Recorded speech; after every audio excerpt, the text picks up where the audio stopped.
ಗಂಡನಾದವನು ಸೋತು ಬಂದಾಗ ಹೆಣ್ಣು ಅವನು ಕ್ಷಮಿಸಿ ತನ್ನ ಎದೆಗೆ ಅಪ್ಕೊಂಡ್ರೇನೆ ಹೆಣ್ಣು ಸಂಸಾರದ ಕಣ್ಣಾಗೋದು. ನೀನ್ ಇಷ್ಟು ವರ್ಷ ಆದ್ರೂ ಅವನನ್ನ ಅರ್ಥ ಮಾಡ್ಕೊಂಡಿಲ್ವಲ್ಲೇ?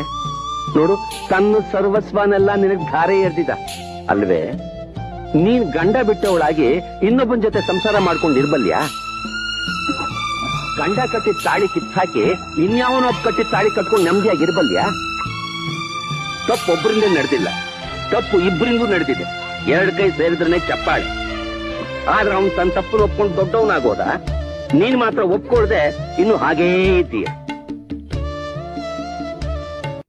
ಗಂಡನಾದವನು ಸೋತು ಬಂದಾಗ ಹೆಣ್ಣು ಅವನು ಕ್ಷಮಿಸಿ ತನ್ನ ಎದೆಗೆ ಅಪ್ಕೊಂಡ್ರೇನೆ ಹೆಣ್ಣು ಸಂಸಾರದ ಕಣ್ಣಾಗೋದು. ನೀನ್ ಇಷ್ಟು ವರ್ಷ ಆದ್ರೂ ಅವನನ್ನ ಅರ್ಥ ಮಾಡ್ಕೊಂಡಿಲ್ವಲ್ಲೇ? ನೋಡು, ತನ್ನ ಸರ್ವಸ್ವನೆಲ್ಲ ನಿನಗ್ ಧಾರೆ ಎರ್ದಿದ ಅಲ್ವೇ? ನೀನ್ ಗಂಡ ಬಿಟ್ಟವಳಾಗಿ ಇನ್ನೊಬ್ಬನ ಜೊತೆ ಸಂಸಾರ ಮಾಡ್ಕೊಂಡಿರ್ಬಲ್ಯಾ?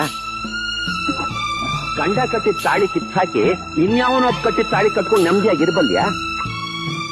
ತಪ್ಪು ಒಬ್ಬರಿಂದ ನಡೆದಿಲ್ಲ, ತಪ್ಪು ಇಬ್ಬರಿಂಗೂ ನಡೆದಿದೆ. ಎರಡು ಕೈ ಸೇರಿದ್ರೆ ಚಪ್ಪಾಳೆ. ಆದ್ರೆ ಅವನು ತನ್ನ ತಪ್ಪನ್ನು ಒಪ್ಕೊಂಡು ದೊಡ್ಡವನಾಗೋದ? ನೀನ್ ಮಾತ್ರ ಒಪ್ಕೊಳ್ದೆ ಇನ್ನು ಹಾಗೇ ಇದೀಯ.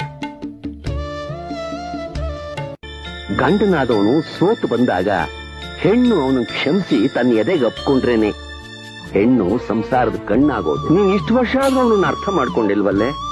ನೋಡು, ತನ್ನ ಸರ್ವಸ್ವನೆಲ್ಲ ನಿನಗ್ ಧಾರೆ ಎರ್ದಿದ ಅಲ್ವೇ? ನೀನ್ ಗಂಡ ಬಿಟ್ಟವಳಾಗಿ ಇನ್ನೊಬ್ಬನ ಜೊತೆ ಸಂಸಾರ ಮಾಡ್ಕೊಂಡಿರ್ಬಲ್ಯಾ?